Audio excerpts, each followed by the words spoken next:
என்ன கையில? பிஷப் தாத்தா, இந்த துக்கத்தோட கலர் வந்து கருப்பு தானே தாத்தா? துக்கத்துக்கு கருப்பு கலரு. அப்படியே இந்த தவ காலத்துல பூசு உடுப்பு மட்டும் ஊதா கலர்ல போடுறாங்க. தவசு காலம் துக்கத்தினுடைய காலம் கிடையாது. தவக்காலமும் மனமாற்றத்தின் காலம், உயிர்ப்புக்காக நம்மை தயாரிக்கின்ற காலம். அதனால இந்த ஊதா கலர். இப்ப இந்த ஊதா கலருக்கு அடிப்படை என்ன அர்த்தம் அப்படின்னா, ஊதா கலர் அரசர்கள் போடுகின்ற ஒரு ட்ரெஸ்ஸு, ஒரு கலர். இப்போ உங்களுக்கு கேட்குறேன், ஆண்டவர் இயேசுவை வந்து கட்டுரையில் கட்டி அடிக்கும்போது அவருக்கு ஒரு ட்ரெஸ் போட்டிருந்தாங்களா? என்ன ட்ரெஸ் போட்டாங்க? ஊதா கலர். ஊதா கலர். அவர் அரசர், அதே சமயத்துல அவர் வந்து அவமானப்படுத்துறதுக்காக ட்ரெஸ் போட்டு அடிச்சாங்க.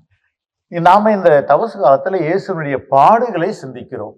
அவருடைய ஒவ்வொரு பாடுகளையும் பட்ட கஷ்டத்தெல்லாம் சிந்திக்கிறதுனால இந்த தவசு காலம் முழுசும் அந்த ஊதா கலர் தான் நம்ம பயன்படுத்துறோம்.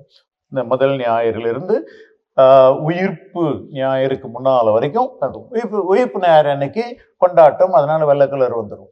இப்போ மற்ற காலங்களில் கூட பார்த்தீங்கன்னா திருவருகை காலத்திலும் அது ஒரு தயாரிப்பு காலம், அதனால அங்கேயும் அதே ஊதா கலர் தான் வரும்.